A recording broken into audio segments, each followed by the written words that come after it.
Bueno, seguimos entonces. Estábamos viendo isómeros, que son compuestos que tienen igual fórmula molecular y se diferencian en algo. Hasta ahora vimos todos los isómeros del tipo estructural que se modifican ya sea en la cadena principal, en la posición o en la función. Vamos ahora a ver solo dentro de los estereoisómeros, que son configuraciones en el espacio diferentes, el tipo geométrico. El otro tipo, que son los ópticos, lo vamos a dejar para más adelante.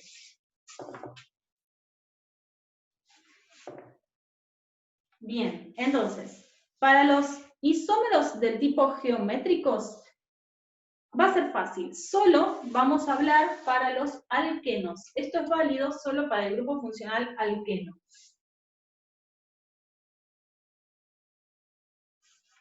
Bien. Vamos a hacer un alqueno común y corriente.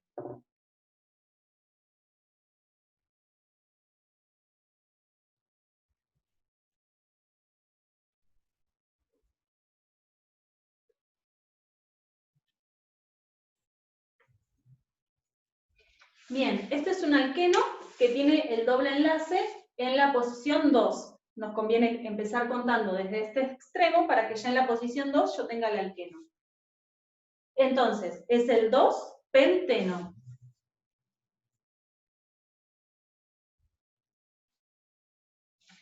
Para yo realizar un isómero del tipo geométrico, tengo que dibujar este alqueno de una forma particular. ¿Cómo sería?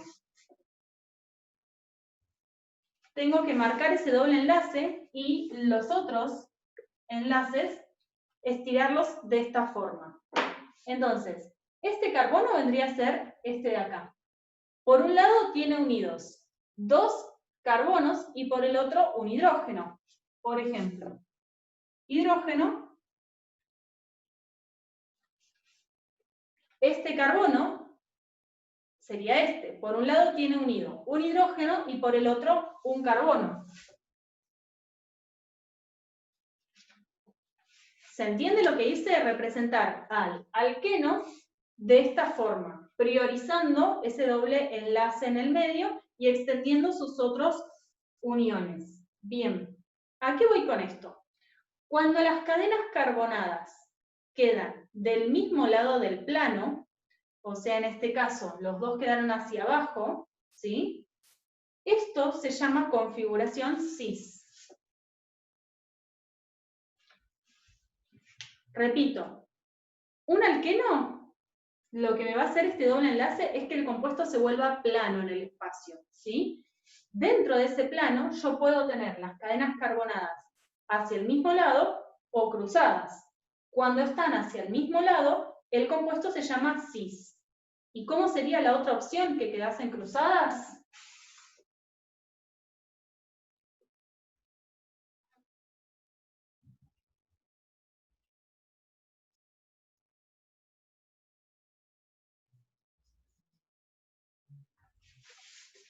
En este caso es el mismo compuesto, solo que va a tener de un lado un grupo carbonado y del otro lado del plano el otro grupo carbonado, ¿sí? Imagínense esto como si fuera un plano. Si el compuesto es un plano, yo tengo los dos del mismo lado, cis. Los dos cruzados, configuración trans. ¿Sí? Esto es solo para que lo conozcan. ¿Sí? No quiero que se enrosquen, no va a estar dentro de las actividades, es solo para que cuando hablamos de isómeros geométricos, o mejor dicho, isómeros en el espacio, entiendan a qué hace referencia esto del espacio. A la distribución, en este caso en el plano, ya sean las cadenas carbonadas hacia un mismo lado o en sentidos opuestos. ¿Sí? Entonces, según cómo estén en relación al plano, pueden encontrarse los alquenos en su configuración cis o en su configuración trans. ¿Alguna duda de esto antes que veamos punto de ebullición? Profe, yo no entiendo por qué los hidrógenos, tipo arriba sería, o en el trance en diagonal. Bien, eso es según la disposición que adopten en el espacio, ¿sí? Por eso no quiero que se confundan con esto. Este carbono vendría a representar este carbono. Si yo le extiendo esos enlaces, como hacíamos al principio cuando empezamos a ver hidrocarburos, una de las patitas de ese carbono está unido a un hidrógeno y la otra patita a esta cadenita. Si yo lo represento de esta manera, el hidrógeno lo puedo dibujar arriba o lo puedo dibujar abajo. Según como lo dibuje yo, es la forma que va a adoptar en ese espacio, en ese plano, ¿sí? Y según como quede, va a quedar en forma cis o trans. Yo esto también podría haberlo dibujado al revés, o sea, el CH3 arriba y el hidrógeno abajo. ¿Sí? Eso es según cómo lo dibuje, pero quede como quede, si los dos grupos carbonados quedan hacia arriba, o mejor dicho, si los hidrógenos quedan para el mismo lado, ahí va a ser cis, ya sean los dos para arriba o los dos hidrógenos para abajo. Si los hidrógenos me quedan cruzaditos, también podrían haber quedado cruzados así, es una configuración trans. ¿Sí? Son formas que adopta el compuesto en el espacio, solo para alquenos. Solo los alquenos pueden ser cis o trans. ¿Sí? Pero bueno, no vamos a detenernos mucho en esto, con que hayan entendido lo anterior, que es todo lo que son isómeros del tipo estructural, suficiente por hoy, ¿sí? ¿Avanzamos y vemos lo último? ¿Y los tipos ópticos serían otro tipo de clasificación? En realidad es otro tipo de compuesto. Dentro de los isómeros de tipo ópticos, yo encuentro otra palabra nueva que se llama enantiómeros. Los enantiómeros son compuestos que son imágenes especulares no superponibles. El ejemplo más común, o para que se entienda gráficamente, son las manos. Las manos tienen, fíjense los dos, 5 dedos, y son especulares, o sea, los pulgares, todo el resto de los dedos, y si yo las quiero superponer, no se superponen. Entonces, eso es una distribución en el espacio de un compuesto. Esto mismo con las manos, podríamos hacerlo con alguna cadena carbonada, que al no superponerse en el espacio, pero ser igual, escribirse igual, se forman lo que se llaman enantiómeros, que son un tipo de isómeros ópticos, ¿sí? Esto es para entrar muy en detalle, por eso no vamos a verlos en esta clase por ahora. Sí lo vamos a ver, los vamos a mencionar cuando estemos viendo lo que son hidratos de carbono, pero por ahora no. Sepan que existen, sepan esa palabra que les nombré, que son los enantiómeros, pero no vamos a complicar tanto por ahora este tema, ¿sí? Así que por ahora nos quedamos con los isómeros estructurales y con eso vamos a trabajar y con eso va a ser el trabajo que van a tener mañana subido al campus, ¿sí? Muy bien. ¿Qué es lo último que nos quedaría para hablar y terminar de cerrar los aspectos de lo que son hidrocarburos? Ver bien el tema de puntos de ebullición y fuerzas intermoleculares. Nosotros tenemos fuerzas intermoleculares de 3 tipos, que están subidas en un PDF en uno de los días de clase.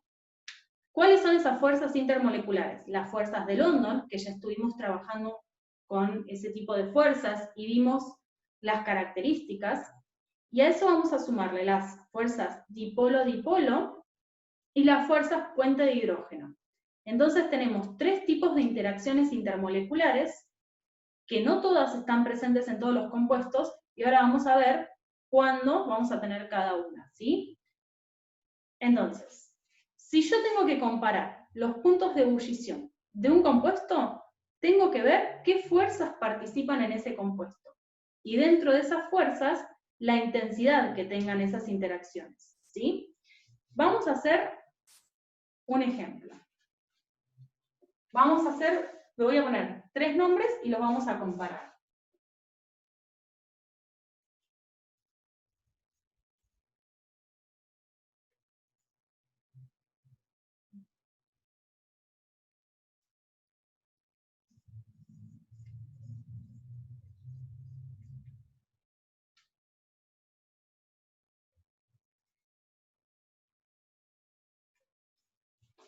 Bien, tenemos al ácido propanoico, al 2-propanol y al propano, ¿sí? Vamos a representar cada uno. El ácido propanoico es un ácido de 3 carbonos, así que tiene que tener el grupo funcional del ácido.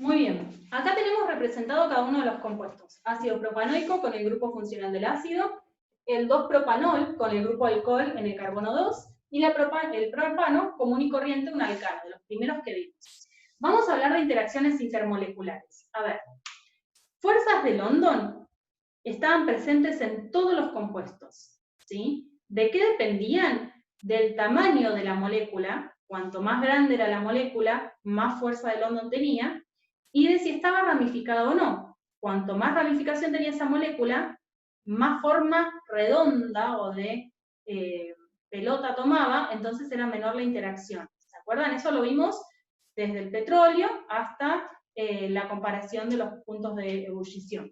Entonces, todas estas van a tener fuerzas de London, porque están presentes siempre.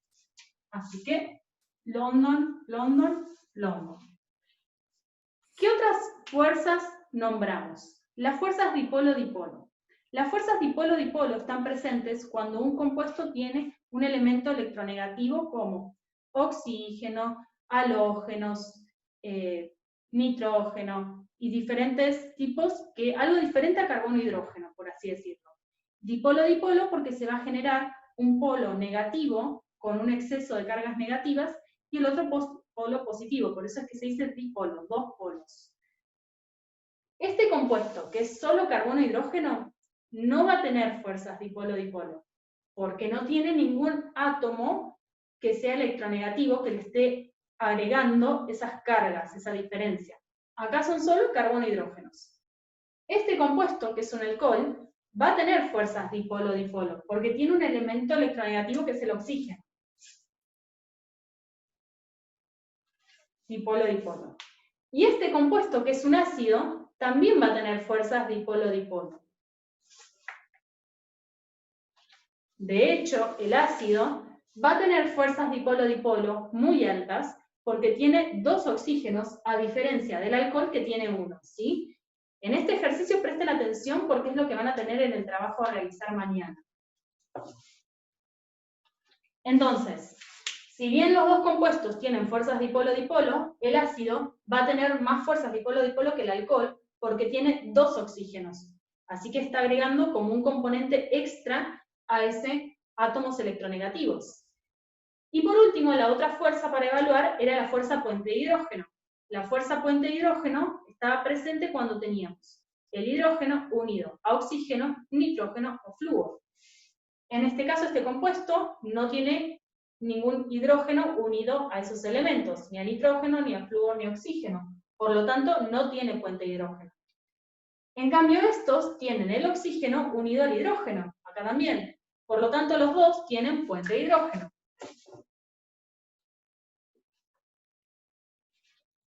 Entonces, si el ejercicio a mí me pide comparar los puntos de ebullición entre estos compuestos, yo sé que el más fácil de romper va a ser el propano, porque solo tiene fuerzas de London. Entonces, con aplicarle un poquito de energía, ya se separan las moléculas. Y si yo tengo que comparar entre estos dos compuestos, que tienen las mismas fuerzas, tengo que hilar más fino y decir, bueno, si bien los dos tienen fuerzas dipolo-dipolo, el ácido tiene fuerzas dipolo-dipolo más intensas porque tiene dos oxígenos. Por lo tanto, al ácido es al que yo voy a tener que entregarle mucha más energía en forma de calor, para romper esa interacción. Por lo tanto, si tengo que ordenarlo según punto de ebullición, este va a ser el que tenga menor punto de ebullición, el ácido va a ser el que tenga mayor punto de ebullición, y el alcohol va a ser el que tenga punto de ebullición intermedio. Profe, Sí. entonces, no importa, tipo, las dos más fuerzas superponen a la fuerza de London, porque el propano sería más difícil de desunirlo, no sé cómo decirlo, que los otros dos. En realidad, fíjate que los tres tienen fuerzas de London. Entonces, los tres estarían Sí, parejos en esa fuerza. sí, pero al comparar... Ah, que tengan... ¿Es que estén parejos? ¿Cómo? están parejos sí o sí, porque habías dicho que mientras más ramificaciones tenían, era más fácil, como por así decirlo, separarlos. Claro, pero en este caso, fíjate que ninguno tiene ramificación, no hay metil, etil, todo es cadena Ah, ok. principal, ¿sí? Entonces, en fuerzas de London estarían igualados porque los tres tienen la misma cadena principal. La diferencia es que al No, tener claro, yo distintos... tenía los oxígenos como ramificaciones, por eso.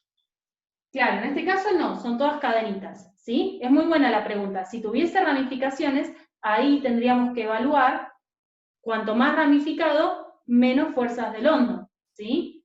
Entonces, eso sería otro factor a evaluar.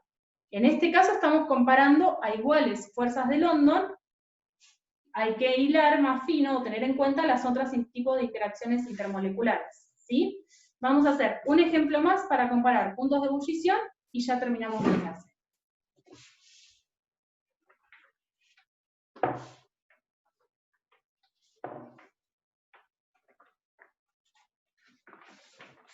Muy bien. Vamos a ver otra serie de ejemplos.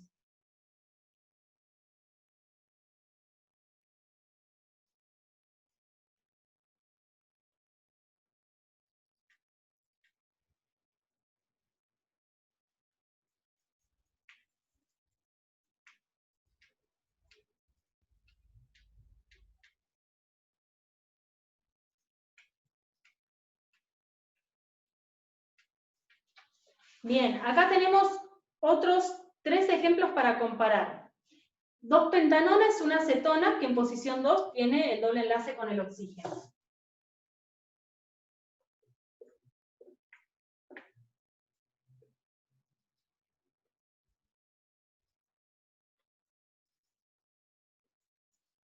La pentanamina es una amina, que la amina era la que tenía el grupo funcional nitrógeno, con 5 carbonos en su cadena principal.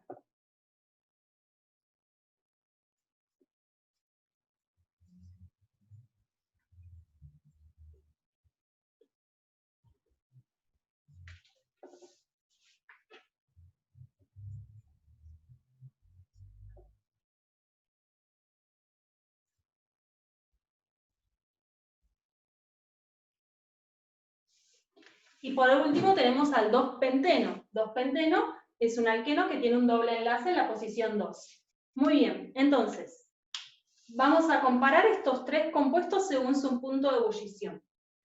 Vamos desde abajo. El penteno, o sea, el alqueno, ¿tiene fuerzas de London? Sí. Sí, porque todos tienen fuerzas de London. ¿El alqueno tiene fuerzas dipolo-dipolo? No, creo que no. No, porque solo tiene carbono-hidrógeno. Para tener fuerzas dipolo-dipolo tendría que tener otro elemento diferente a carbono-hidrógeno. Por lo tanto, solo se queda con sus fuerzas de London. Vamos con la amina. La amina, la pentanamina, ¿tiene fuerzas de London? Sí, Sí, Sí. perfecto. ¿Tiene fuerzas dipolo-dipolo? sí. Sí. Sí, muy bien. Porque tiene algo diferente a carbono e hidrógeno, en este caso el nitrógeno. Hidrógeno. ¿Tiene fuerzas puente de hidrógeno? Chan, chan. El puente de hidrógeno está presente cuando el hidrógeno se une a nitrógeno, oxígeno o flúor. Acá yo Entonces, tengo un sí. hidrógeno unido a nitrógeno, por lo tanto tiene fuerzas puente de hidrógeno. Vamos con el de arriba. La cetona, la 2-pentanona, ¿tiene fuerzas de London? Sí. Sí, Sí, porque todos tienen fuerzas de London. ¿Tiene fuerzas dipolo-dipolo? Sí. Sí, porque tiene algo diferente a carbono e hidrógeno, tiene un oxígeno. ¿Tiene fuerzas puente de hidrógeno? No. No, perfecto, porque si bien tiene un oxígeno, ese oxígeno no está unido a hidrógeno. Para generar ese puente de hidrógeno, ese hidrógeno tiene que estar directamente unido o al nitrógeno, o al oxígeno, o al flúor. Acá tengo oxígeno, pero no está directamente unido a ningún hidrógeno. Por lo tanto, así se queda. Entonces, si yo tuviese que decir, ¿cuál es el compuesto que tiene menor punto de ebullición? ¿Cuál sería? El penteno. El penteno, perfecto, porque solo tiene interacciones de London, así que es el que tiene menor punto de ebullición, por lo tanto el más fácil de romper, porque con un poco de energía entregada ya se separan esas moléculas. ¿Cuál es el que tiene mayor punto de hidrógeno? Punto de ebullición. El que es el pentán. La amina, el pentanamina, porque tiene fuente de hidrógeno a diferencia del otro. O sea, si yo tengo que comparar estos dos, sus fuerzas de London son iguales, sus fuerzas dipolo-dipolo podríamos decir que son más o menos iguales, pero este le suma además interacciones puente-hidrógeno. Por lo tanto, yo tendría que darle energía, o sea, calor para romper los puentes de hidrógeno, energía para romper los dipolo-dipolo y energía para romper las London. Eso significa mucha energía, por lo tanto, un alto punto de ebullición. Y por último, entonces, la acetona, que si bien tiene fuerzas de London y dipolo-dipolo, no tiene puente de hidrógeno, va a ser el de punto de ebullición intermedio en este grupo a comparar.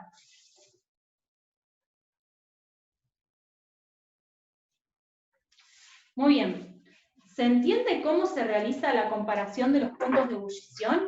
O sea, les conviene dibujar los compuestos, evaluar cada uno de esos compuestos, qué fuerzas intermoleculares tiene presentes, y una vez que ustedes lo tengan así organizado, pueden decir, bueno, si las London son iguales, ¿en qué se diferencian los otros compuestos? O no, o tal vez las London sean más intensas en un compuesto que en otro. Pero primero identificar las fuerzas intermoleculares, que son esas tres posibilidades, fuerzas de London, fuerzas dipolo-dipolo y fuerzas puente de hidrógeno, y una vez que las tienen diferenciadas, comparar entre los compuestos cuáles están presentes y cuáles van a ser más intensas, ¿sí? Esta es una de las actividades que van a tener en el trabajo práctico de mañana. ¿Dudas, consultas? Puede ser que cuando estén resolviendo las actividades les surjan dudas. Escriban vía campus, pregunten todo lo que necesiten, ¿sí? Si es necesario lo volvemos a explicar, pero para saber si se entiende o no lo tienen que aplicar. Por eso es que mañana hay un trabajo práctico, ya va a ser el último de estos temas, así que no se queden con dudas, consulten todo lo que necesiten. Profe, de ¿Vamos? todos modos esto lo vas a subir al campus, ¿no? Sí, esto queda grabado, ya ahora lo subo. Así ya lo tienen y para mañana pueden realizar las actividades. ¿Sí, chicos? Ok, dale. Bueno,